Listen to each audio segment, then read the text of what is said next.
Hey guys, Hey there. sorry we didn't do an update video for May. We had a lot of events going on, personal and projects around here.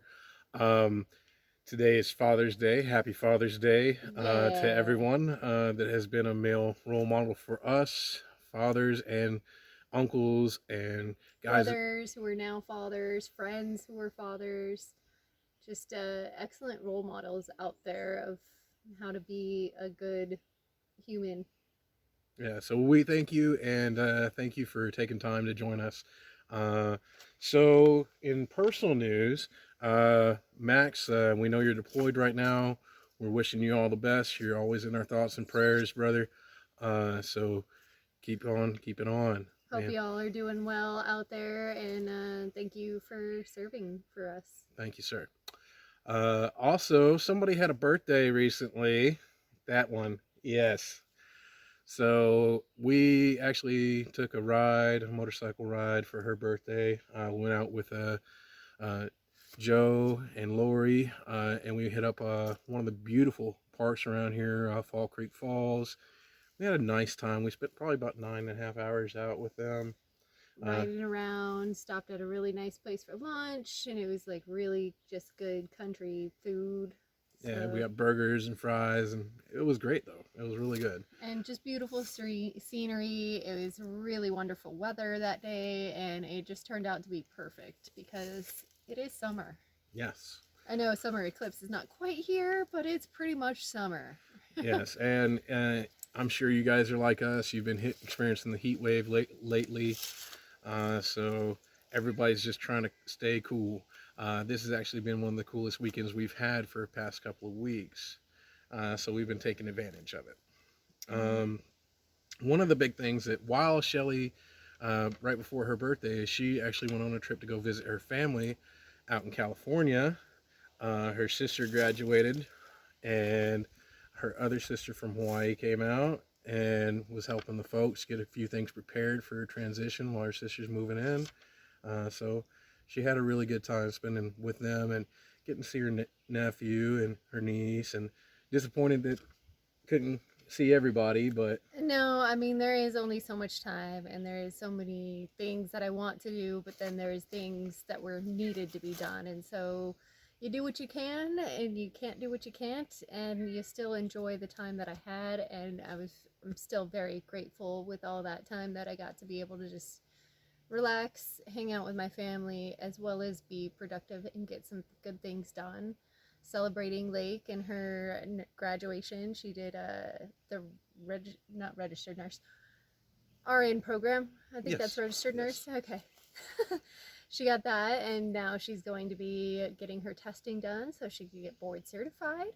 And I think that's super awesome of her that she's going to be servicing that community in our hometown by providing really good health care and just heart care is what And I really consider it, and and we're that's just amazing. excited for her for finding something that she's so passionate about and getting into. So kudos to you. Yay. So while Shelly was gone, I stayed behind for work and was left to my own devices. Uh, yeah. Anyways, I should not be left unsupervised. So the first thing I came home to, thinking, "Yay, I'm going to get done on that honey-do list," was defrosting the refrigerator, and I was like, "Cool." Started all that. As soon as I got halfway through, I started noticing that my solar panels weren't putting in a charge, and I didn't couldn't figure it out. And then I saw that the charge controller was swollen in one part. Luckily, it has a safety feature on there that cuts it off if it is ever damaged or overcharged like that, to where it didn't burn the house down. So, yay. But I went 2 days where I had the only electricity I had was the reserve was in the batteries and what I could do off the generator. So I didn't accomplish many tasks around the house. Got online, ordered 2 replacement charge controllers because the problem was that was rated for 760 watts. Each one of these panels is 200 watts. I overloaded it. My fault. Otherwise, it was a really good charger. It was definitely beneficial for the smaller setup we had. It even took on this for a pretty good amount of time. Yeah.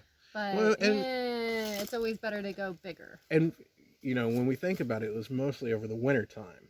So we weren't getting direct sun for longer periods of time. But as soon as spring hit and we were getting more sun, then that's when we had the issue with it. So now I've broken it apart into 2 different chargers. So I have one charge controller inside the house that is monitoring 4 of those panels, which is underrated. And then I have one panel hooked to a secondary charge controller where Shelly's standing right now, mounted outside and then running to the batteries.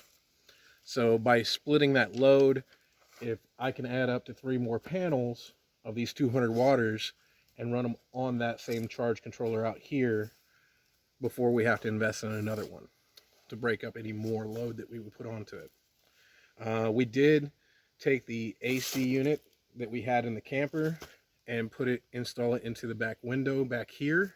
Because again, it's been getting hot. Yes. So, but with that extra pull on power, yeah, we needed to also create more of a battery bank. Yes. So we still try not to run that AC unit off our batteries. If we're running it, we try to run it off the generator, but still with the price of gas right now, who wants to run a generator all the time? Right. But we'll show you, we did expand the battery bank, doubled its capacity. So instead of it being a 4 battery setup, which was originally in this container right here, we expanded to 8. So now we have 8 of these deep cycle 29 DC marine grade deep cycle batteries, 845 cranking amps that are holding most of our charge load. And they do really well. It definitely doubling up our bank of power has been able to keep us really comfortable just with running a fan all night long. You don't have to worry about running out of power for that now. I don't think we've set off the alarm once. Since doubling it, no. Yeah. And usually that was probably like a once a week thing. You know, granted we were in the rainy season too, but this has a lot to do with it. And once it was starting to get hot, you know, we didn't quite need the air conditioner, but we were using the fan. The fan does draw on overnight. There was only a couple of times where it actually set the alarm off for using it too much, so fix that issue. And then right above it, you can see that's where we put in the AC unit. Now, you can see all the power lines and stuff too, because that's our access window for all that. So why not if it was already open? Right. Now, this is temporary until we have the additions done on the house, because this is actually going to be an enclosed porch area where we're going to have a whole control panel box here. We're going to be able to, it's not going to be all messy and wiry and everything like this, but for right now, this is getting us through. Now, the downside of this AC unit is it's only rated for 150 square feet. We have approximately 500 square foot right now of the house space that we're trying to cool. So it's really not getting the best performance. But that is something that we address and we'll tell you about here momentarily.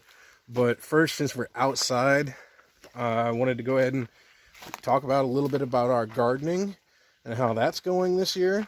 And the worms. Oh, and the worms. Okay. So here's the thing. I wanted to start becoming more self-sufficient, self-reliant. So to do that, I thought my neighbor has pigs, cattle, chickens.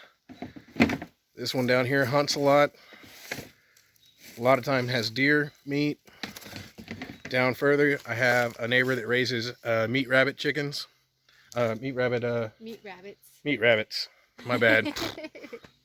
Anyways, and so there's a lot of sources of protein out here, but we needed something that we could provide for ourselves as well as be able to barter trade with. So the one thing we didn't have is tilapia. Now I still haven't started that, but we want to definitely start fish farming. You have to lift it out of that before you undo the clamps.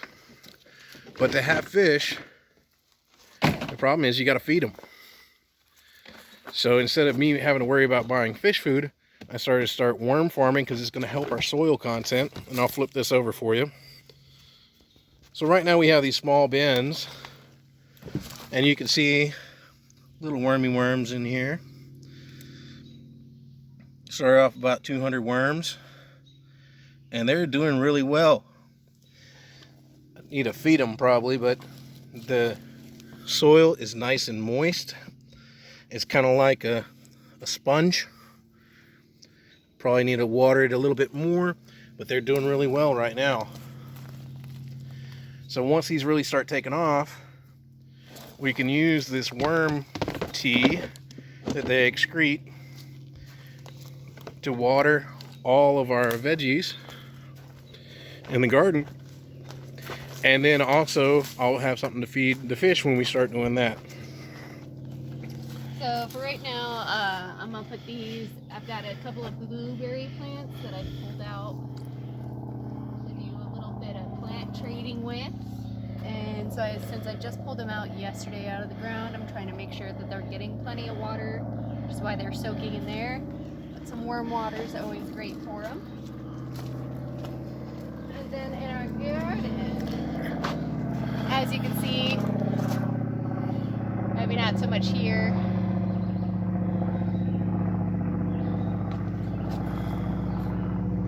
Give it a second.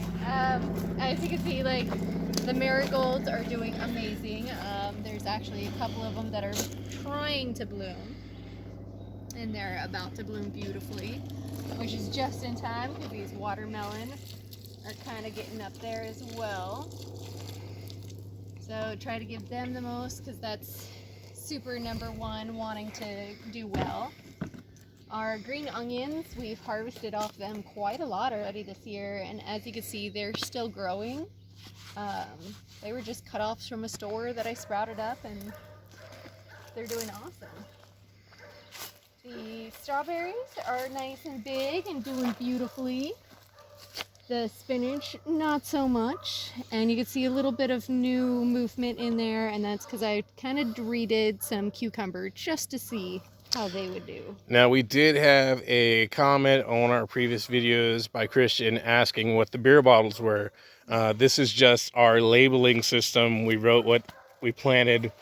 It was something that we had around, so it was great. So thanks to my stepdad, Leo, for contributing those beer bottles.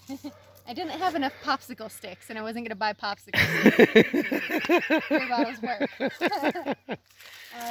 So over there you can see the beets and the beans are doing well. We've been able to harvest some of the beans already and eat them, but they're still coming along, so just trying to keep an eye on them every few days, pull some off. The basil's doing well. Peppers came up, basil, more peppers, the parsley, and some wonderful tomato plants. Carrots, more tomatoes and carrots. And these posts are here so that once the tomatoes get a little bigger, I'm going to put a string up. They have something else to lean on, keep their weight up. The nasturtium are beautiful. If you don't know about nasturtium, they're super delectable, delicious. They almost have like a horseradishy kind of taste. And some bugs really don't like them, but they're really good. The flowers and the leaves and the stems are completely edible. Really awesome plant. Super tasty. We did move our water catchment over here so that if and when it does rain, it's a little easier to then water everything out here, because right now I've been carrying jugs of water, and depending on the day, it's anywhere between, 1 to 2 gallons to 6, 8 gallons. And it's a lot. So these are the first cucumbers, and as you can see, they're already flowering, but they're super small, which is why I did some more over there. I already pulled our first harvest of radishes.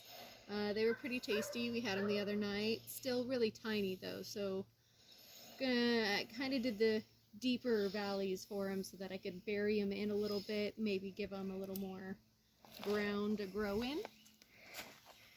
Summer squash is doing all right. More nasturtium.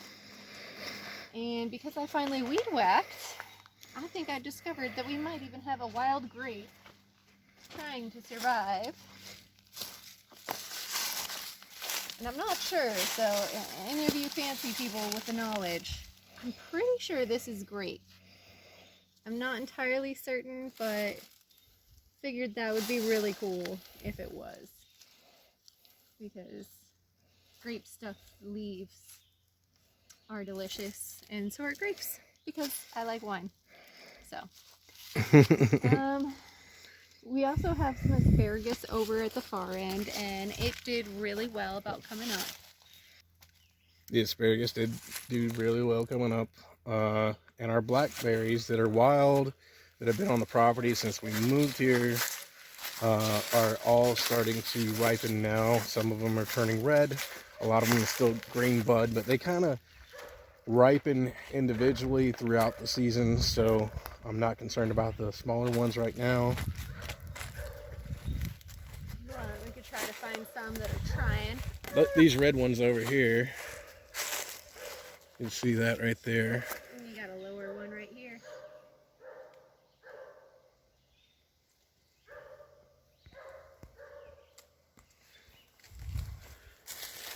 And the problem with blackberries is they're really thorny, so anytime you get close to them, you are going to get hit with some thorns. Yeah.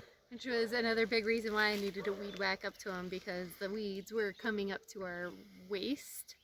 And this is the second time I've actually done it since mowing season started.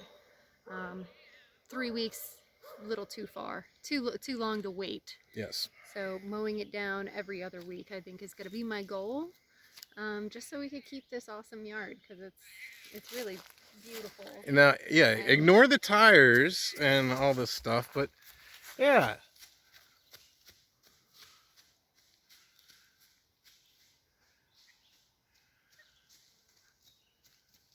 If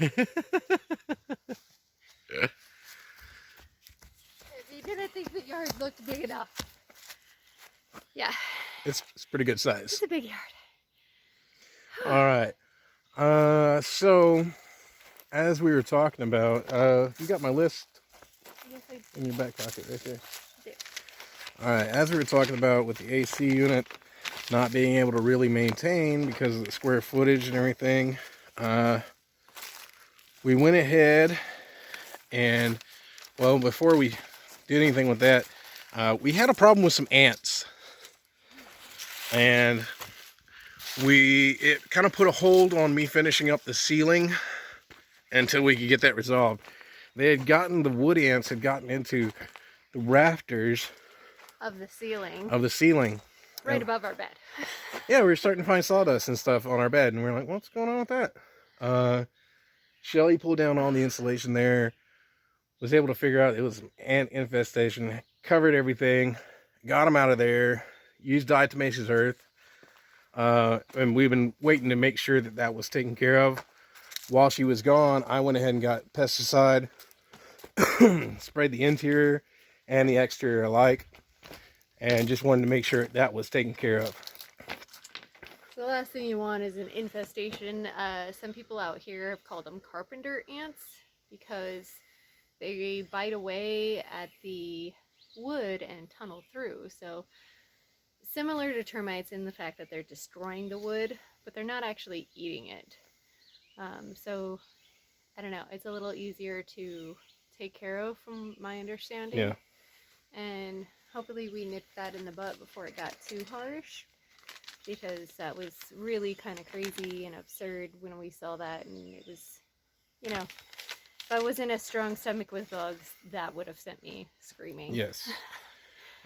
So anyways, doing all that kind of put me behind on getting everything done, as far as in here with the ceiling goes, to get the rest of these black panels up here and cut and put into place. So that's the reason for the delay in that. Now the one thing that we did do, since the AC unit could not keep up really, is I noticed that in the crawl space, which is completely insulated under the house, it was like 12 degrees cooler in there than it was in here in the house during the hottest parts of the day. So I started doing some research. I came into looking at geothermal type of air conditioning, moving that around. I didn't feel like doing anything with the coil and everything because metal is kind of expensive. So what I did was I did find out that there are inline 4-inch blowers that people use when they're trying to either heat or cool a greenhouse. And you can attach them with duct work. I had a 4-inch drain pipe that was corrugated, soft, malleable plastic. And I got a 10-foot piece of drain PVC, a 1 elbow, fitted it all together. Now, with that being damp and kind of spore growth and everything under the house, I have a carbon filter in line, and then I have a HEPA filter that we put in here. So this is a 4-inch pipe that's going all the way down through the floor underneath where that inline blower is taking in that air and moving that cool air from under the house into the house. We did a little scientific experiment with it, but just to show you, it's not overly obtrusive or anything like that. This is it on max. Right there.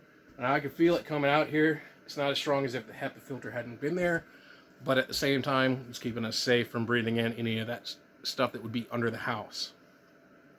During the hottest parts of the day, today I did a science experiment on it. And I'll show you my data here. So, started my readings at 9:30 a.m. and then went on an hourly interval. The hottest it ever got in the house, I put post because I was taking the measurement off the center post of the house, was 77.9 degrees.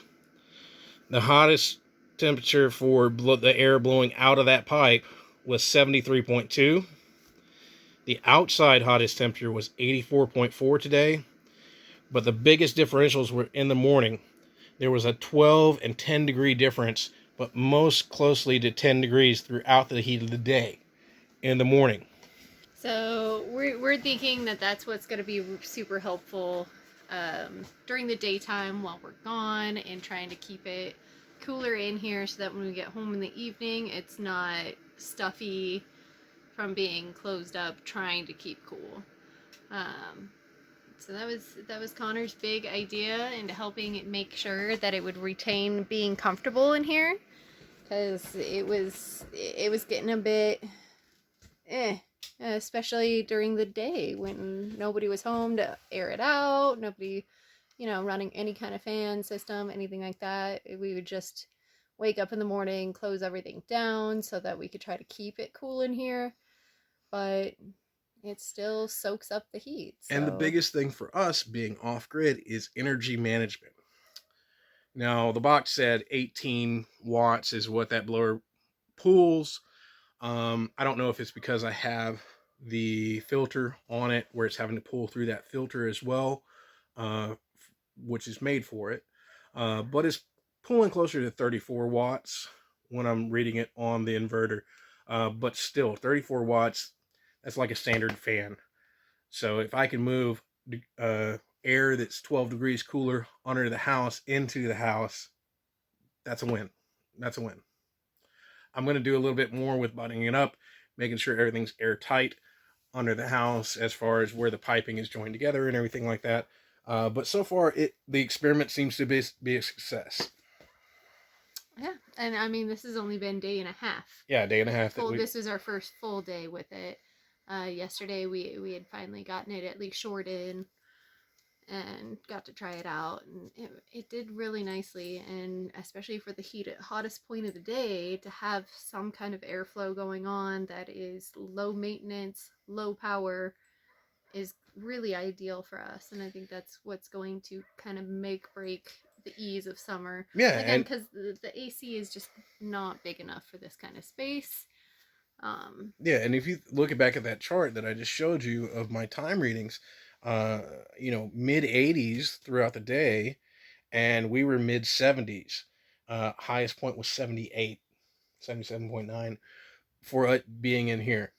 And I know, like, that doesn't sound like it's that hot, and coming from the desert when it could be 120 degrees outside, it isn't that hot, 80 degrees. But the humidity level, Yes. oh, It the makes it. humidity in here is much more different than the Southwest, and it's definitely a kind of a suffocating heat. We're pretty fortunate today where it has been low humidity, so I was able to finish up some weed whacking, and it's cooled off now quite nicely out here.